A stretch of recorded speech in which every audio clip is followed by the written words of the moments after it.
आप सबके बिहाफ पे ये बात कह रहा हूँ, ट्रंप के जाने तक तो हम शांति से जा रहे हैं, लेकिन उसके बाद हम आपकी भी नहीं सुनेंगे अगर रास्ते खाली नहीं हुए तो। ठीक है।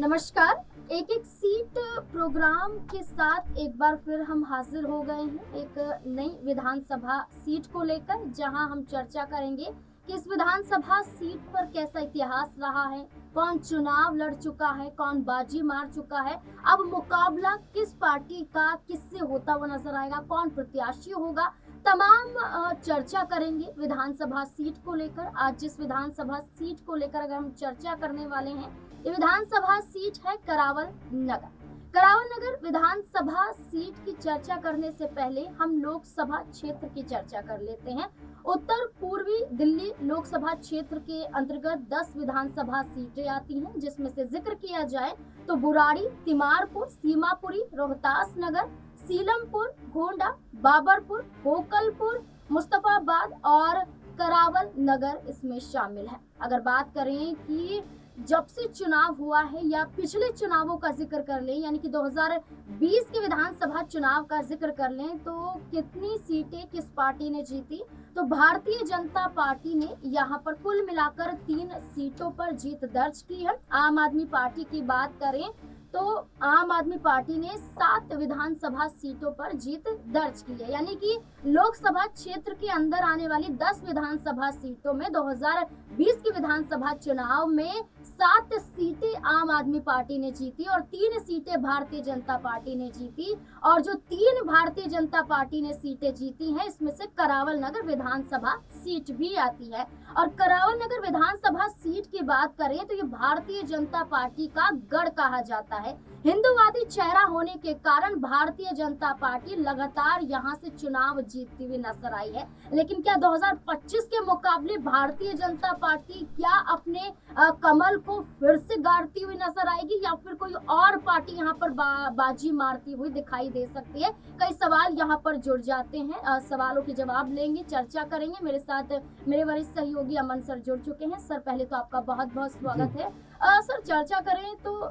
10 विधानसभा सीटों में से भारतीय जनता पार्टी ने ज्यादा सीटें नहीं जीती, लेकिन जो करावल नगर सीट है ये बड़ी अहम सीट मानी जाती है। एक हिंदुत्ववाद का चेहरा, एक ऐसा चेहरा जिसके बदौलत भारतीय जनता पार्टी चुनाव जीतते हुए नजर आई है। क्या लगता है इस बार के विधानसभा चुनाव में मुकाबला कड़ा होता हुआ नजर आएगा? देखिए, बिल्कुल। और जिस तरह से आपने शुरुआत में ही कहा कि ये जो सीट है करावल नगर सीट, ये सीट लगातार बीजेपी की सबसे ताकतवर और मजबूत सीट रही है, क्योंकि आंकड़े भी इस बात की गवाही देते हैं कि अब तक दिल्ली में 7 बार विधानसभा के चुनाव हुए हैं, उनमें से 5 बार यहाँ से कमल खिला है, यानी कि बीजेपी का जो प्रत्याशी है मोहन सिंह बिष्ट वो जीते हुए नजर आए हैं। लेकिन नाजमीन, अगर हम इन चुनाव की बात करें, क्योंकि 2 चुनाव भले ही कह सकते हैं कि बीजेपी ने ना जीते हो, लेकिन 5 चुनाव लगातार जीतने वाले मोहन सिंह बिष्ट को आखिर क्यों यहां से हटाकर मुस्तफाबाद भेज दिया गया, इसको लेकर लगातार बीजेपी के अंदर तनातनी का माहौल बना रहा, लगातार घमासान होता रहा और यहां तक कहा जाता रहा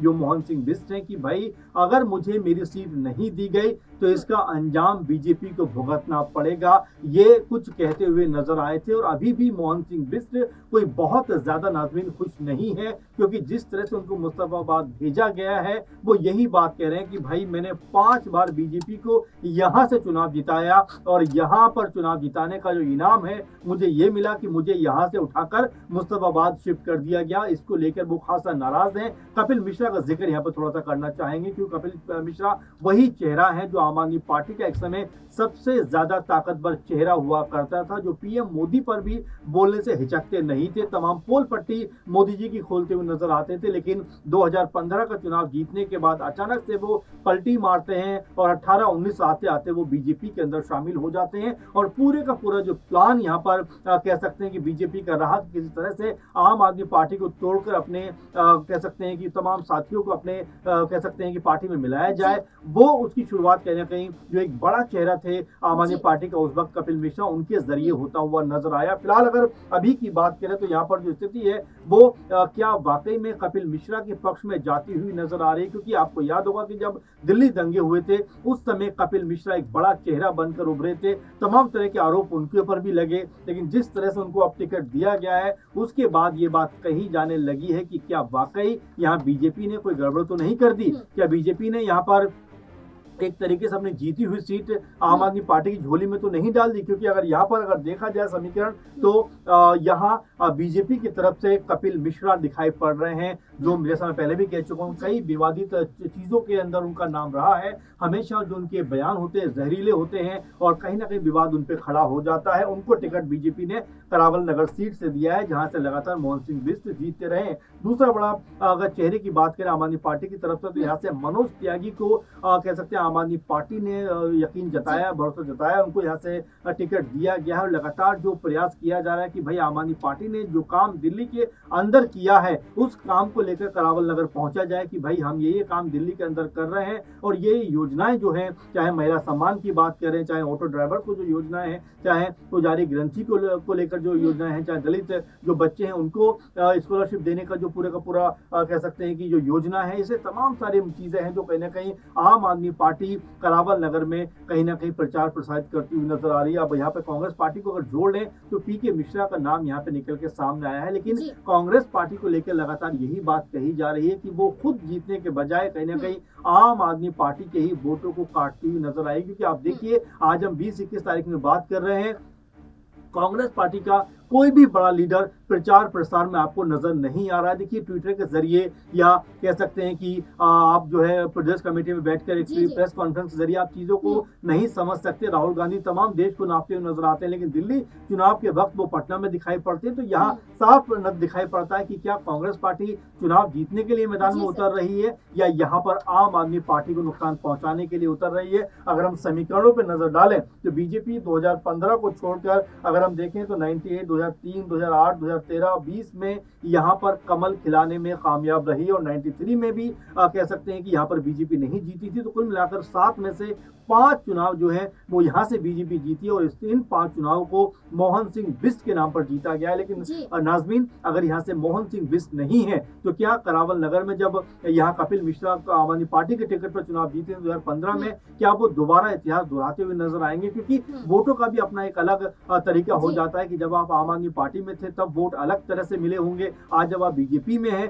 तो क्या वो जो विश्वास है, बिलीव है, वो लोगों का डेवलप होता हुआ नजर आएगा? और दूसरी बड़ी बात की जैसे शुरू में आपने कहा कि यहाँ पर जो पहाड़ी मतदाता हैं, जो कह सकते हैं पहाड़ से आकर लोग जो रहते हैं, उनके भी एक इमोशन कहीं ना कहीं कह सकते हैं बिष्ट के साथ में जुड़ा हुआ था और लगभग 22 से 25% के आसपास यहाँ पर जो पहाड़ी मतदाता है वो यहाँ पर रहते हैं। तो ये एक फर्क वाली चीज है जो बीजेपी कहीं ऐसा ना हो कि जिस तरह से उन्होंने प्रत्याशी को चेंज किया है उनको यहाँ पर हार का खामियाजा भुगतना पड़े। जी बिल्कुल। यहाँ अगर हम कांग्रेस पार्टी की बात करें, जैसे कि हम समीकरण का जिक्र कर रहे थे, जैसा कि सर ने भी बताया कि 1993 में सिर्फ कांग्रेस पार्टी पहली बार विधानसभा का चुनाव जीती जब ये सीट अस्तित्व में आई। यानी कि कांग्रेस पार्टी के उम्मीदवार कृष्ण तीरथ ने यहाँ से जीत दर्ज की। उसके बाद देखा जाए तो 1998, 2003, 2008, 13 और 20 भारतीय जनता पार्टी के मोहन बिष्ट ने यहाँ से जीत दर्ज की। लेकिन सिर्फ 2015 की बात करें तो 2015 में आम आदमी पार्टी ने यहाँ पर जीत हासिल की थी और कपिल मिश्रा यहाँ से चुनाव जीते। लेकिन कपिल मिश्रा को सस्पेंड किया गया, पार्टी से निकाला गया, भारतीय जनता पार्टी में शामिल हुए और भारतीय जनता पार्टी में जाने के बाद उन्हें एक नई विधानसभा सीट पर भेज दिया गया। बात करें तो मॉडर्न टाउन से उन्होंने चुनाव लड़ा, लेकिन हार का सामना यहाँ पर कपिल मिश्रा को करना पड़ा था। अगर बात करें 2020 की तो, जी बिल्कुल। लेकिन अगर हम उससे पहले 2015 का भी जिक्र कर लेते हैं, जैसे कि हमने कहा कि आम आदमी पार्टी ने कपिल मिश्रा को यहाँ से उतारा था और यहाँ पर भारतीय जनता पार्टी ने मोहन बिष्ट को उतारा था। कांग्रेस पार्टी के सतनपाल दायमा यहाँ से चुनावी मैदान में थे। आंकड़ों की बात करें तो कपिल मिश्रा 1,01,865 वोटों से जीत दर्ज करते हुए नजर आए थे और भारतीय जनता पार्टी 57,434 और कांग्रेस पार्टी 5,362 सीटों पर। और इसके बाद अगर हम 2020 की तुलना करें 2015 से, तो 2020 में जो मुकाबला रहा इसमें भारतीय जनता पार्टी के मोहन बिष्ट फिर से रिपीट किए गए, जैसा कहा गया। आम आदमी पार्टी ने दुर्गेश पाठक को यहाँ पर चुनावी मैदान में उतारा, क्योंकि जब तक कपिल मिश्रा पार्टी से निकाल दिए गए थे और बीजेपी का हिस्सा बन गए थे, कांग्रेस पार्टी से अरविंद सिंह को यहाँ पर चुनावी मैदान में उतारा गया। तब मोहन बिष्ट 96,721 वोट जीते थे और आम आदमी पार्टी के दुर्गेश पाठक 88,498 और 2,242 यहाँ पर कांग्रेस पार्टी के अरविंद सिंह ने जीता था। सर, अगर हम चर्चा करें तो 2015 और 2020 में कपिल मिश्रा ने आम आदमी पार्टी के बलबूते पर 1 लाख से अधिक सीटों को जीता था और मोहन बिष्ट की बात करें 2020 में सिर्फ 96,000 उन्होंने जीता था। मुकाबला कड़ा दिखाई दिया था 2020 में भी आम आदमी पार्टी और भारतीय जनता पार्टी का। लगता नहीं है कि भारतीय जनता पार्टी ने 2020 में बड़ी गलती की थी कपिल मिश्रा को ना उतार कर? देखिए, बिल्कुल वही बात मैं कह रहा हूँ कि एक तरफ जब आप 2020 में कपिल मिश्रा को किसी और सीट से उतारते हैं, उनको हार का सामना करना पड़ता है। और वहीं अगर हम बिष्ट की बात करें और बिष्ट के वोटों की बात करें, देखिए अगर 2020 का हम आंकड़ा उठाकर देखें तो यहाँ 96,000 यानी कि लगभग कह सकते हैं कपिल मिश्रा जब जो आम आदमी पार्टी में थे 1 लाख के आसपास उनको वोट मिले थे, उसी तरह से यहाँ पे मोहन सिंह बिष्ट को भी लगभग 96 या 97,000 के आसपास वोट मिले। और ये एक आंकड़ा बताता है कि यहाँ पर किस तरह का जो मोहन सिंह बिष्ट का एक तरह का कद है वो यहाँ पर नजर आता है। लेकिन देखिए, मैंने शुरू में जो कहा नाज़मीन की यहाँ पर जिस तरीके से कपिल मिश्रा को एक तरीके से लाया गया है, मोहन सिंह बिष्ट को हटाया गया है, कहीं ना कहीं मुझे ऐसा लगता है कि बीजेपी ने शायद कोई यहाँ पर जरूर अपने लिए मुश्किलें खड़ी कर ली है, क्योंकि जीते हुए प्रत्याशी को आपको हटाना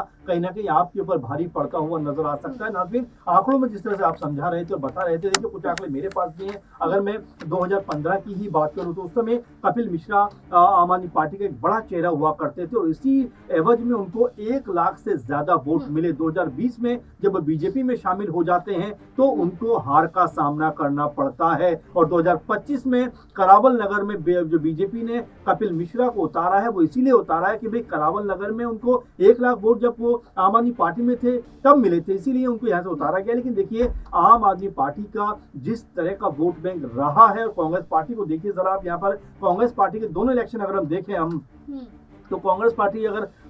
जो सतनपाल दायमा जो है इनको 2015 में महज कितने वोट मिलते हैं? 5,000 कुछ वोट। और वहीं 2020 की बात करें तो अरविंद सिंह को 2,200 के आसपास वोट मिलते हैं। तो यानी कि कांग्रेस का तो कहीं ना कहीं यहाँ नामो निशान है नहीं, या जो वोट था वो आम आदमी पार्टी की तरफ शिफ्ट हो गया। अब यहाँ पर बीजेपी ने कहीं ये गलती तो नहीं कर दी कि अब जो कांग्रेस पार्टी के भरोसे चले गए हों कि भाई इस बार जो कांग्रेस पार्टी ने पीके मिश्रा को उतारा है वो अच्छे खासे वोट ले आएंगे और वोट कटेगा तो सीधा फायदा बीजेपी को होता हुआ दिखाई पड़ेगा। यानी कि जो आंकड़ों का फेर जो गुणा भाग है वो करके बीजेपी ने जिस तरह से यहाँ से कपिल मिश्रा को उतारा है, मुझे ऐसा लगता है कहीं ना कहीं बीजेपी ने अपने विनिंग कैंडिडेट को हटाकर कहीं ना कहीं अपने लिए मुसीबतें मोल ले ली हैं। और यहाँ कपिल मिश्रा, चूंकि मैं पहले भी कह चुका हूँ, कितने सारे विवादित बयानों में वो रहे, कितने सारे बड़बोली बातों को वो कहते हुए नजर आए, कितनी सारी चीजों को कह सकते हैं कि जब वो आम आदमी पार्टी से बीजेपी में शामिल हुए तो किस किस तरह के बयान उन्होंने बोले, हिंदू मुस्लिम को लेकर किस किस तरह की बयानबाजी उनकी रही है। कोई छुपने वाली बात नहीं है, छुपाने वाली बात नहीं है। अक्सर उनके वीडियोस आप देखते हैं सोशल मीडिया पे कह सकते हैं कि वायरल होते रहते हैं। तो यहाँ पर मोहन सिंह बिष्ट एक तो बड़ा चेहरा, 5 बार चुनाव जीत चुके। दूसरी बड़ी बात की जो पहाड़ी वोटर्स हैं यहाँ पर लगभग 22% या 25% के आसपास हैं, अगर वो यहाँ पर नाराज हो जाते हैं तो इसका फायदा सीधा सीधा आप देखिए आम आदमी पार्टी को होता हुआ नजर आएगा। तो फिलहाल कहा जा सकता है, अभी जल्दबाजी होगी हालांकि कहना, लेकिन फिलहाल अगर मिला जुला कर हम जो है आंकड़ों पे कह सकते हैं कि बात बात करें या जो आंकड़े निकल के सामने आते हैं उनको अगर सामने रख के बोलें तो यहाँ कहीं ना कहीं बीजेपी के लिए कपिल मिश्रा को उतारना अपने लिए मुसीबत मोल लेने जैसा है। और यहाँ जो आम आदमी पार्टी के प्रत्याशी हैं मनोज त्यागी, हो सकता है कि उनके पक्ष में एक माहौल बनता हुआ नजर आए, क्योंकि मोहन सिंह बिष्ट जिस तरह से इस सीट से विदा हुए हैं या इस सीट से दूसरी सीट पर शिफ्ट किए गए हैं, ये कहते हुए नजर आए कि मेरा जाना सिर्फ करावल नगर के लिए नहीं बल्कि जो 8-10 सीटें हैं उन पर भी असर डालता हुआ नजर आएगा। और 8-10 सीटों की हम बात कर ही रहे हैं तो 10 में से आप देखिए जरा 7 सीटें जो थी वो ऑलरेडी आम आदमी पार्टी के पक्ष में थी और यहाँ पर करावल नगर सीट को बीजेपी जैसे तैसे बचाने में कामयाब रही थी, क्योंकि दुर्गेश पाठक को जरा देखिए, एक बड़ा चेहरा कह सकते हैं आम आदमी पार्टी का है, उनको भी वो यहाँ पर हराते हुए नजर आते हैं। और बड़ी बात ये हो जाती है कि आखिर किस बिना पर बीजेपी ने यहाँ पर कपिल मिश्रा को टिकट दिया है और क्यों आखिर उन्होंने मोहन सिंह बिष्ट को उठाकर मुस्तफाबाद में शिफ्ट कर दिया है। और यही कारण कहीं बीजेपी के लिए हार का कारण ना बन जाए, क्योंकि 2 बार तो लगातार बीजेपी यहाँ से कह सकते हैं कि एक बार हारी एक बार जीती, लेकिन अगर पुराने आंकड़े देखा जाए तो 7 में से 5 चुनाव जिस तरह से मोहन सिंह बिष्ट ने जीते हैं उनको इसके एवज में यहाँ से चुनाव में उतारना चाहिए था। कम से कम ये सीट तो सिक्योर होती, क्योंकि 15 में बीजेपी के पास में 3 सीटें आती हैं, 20 में भी उनके पास 7-8 सीटें आती हैं और जो कि बहुत बड़ा आंकड़ा नहीं है। तो कुल मिलाकर देखा जाए तो करावल नगर सीट ऐसा लगता है कि बीजेपी के लिए कहीं ना कहीं इस बार फंसी हुई दिखाई पड़ रही है। एक बार फिर यहाँ से आम आदमी पार्टी जो है वो अपना कह सकते हैं कि कद जो है वो मजबूत करती हुई नजर आ सकती है और ये सीट उनके हिस्से में आ सकती है। 2013 में भी कपिल मिश्रा ने चुनाव करावल नगर से लड़ा था, लेकिन हार का सामना करना पड़ा था, क्योंकि तब आम आदमी पार्टी एक नई पार्टी थी और राजनीति में अस्तित्व में आई थी। लेकिन 2015 में आम आदमी पार्टी का डंका बजता हुआ करावल नगर पर देखा गया। लेकिन इसके बाद भारतीय जनता पार्टी लगातार इस सीट को जीतती रही, लेकिन भारतीय जनता पार्टी जिस चेहरे के बलबूते चुनाव जीती थी वो मोहन बिष्ट का था, एक पहाड़ी चेहरा था। लेकिन इस बार भारतीय जनता पार्टी ने पहाड़ी चेहरे को हटाकर एक ऐसे चेहरे को चुनावी मैदान में उतार दिया है जो कहीं ना कहीं घातक साबित भारतीय जनता पार्टी के लिए होता हुआ नजर आएगा, क्योंकि कपिल मिश्रा एक ऐसा चेहरा है जो न सिर्फ हिंदुत्ववाद का चेहरा बल्कि ऐसे बयान दिल्ली में उन्होंने दिए हैं जिसके बाद दंगे भी भड़के हैं, जिसके बाद उन पर एक्शन नहीं हुआ है, लेकिन भारतीय जनता पार्टी में जाने के बाद वो बच गए हैं। अब देखना होगा कि क्या जनता उन्हें ऐसे ही छोड़ देगी या मुंहतोड़ जवाब देती हुई नजर आएगी। इस पूरे मुद्दे को लेकर आप क्या सोचते हैं कि करावल नगर विधानसभा सीट पर आखिरकार किसकी जीत होगी, आम आदमी पार्टी, भारतीय जनता पार्टी या फिर कांग्रेस पार्टी? क्या लगता है अपनी राय कमेंट सेक्शन में जरूर दें। एक नई विधानसभा सीट के साथ एक बार फिर से हाजिर होंगे। अभी देखते रहिए SPN9 न्यूज। धन्यवाद।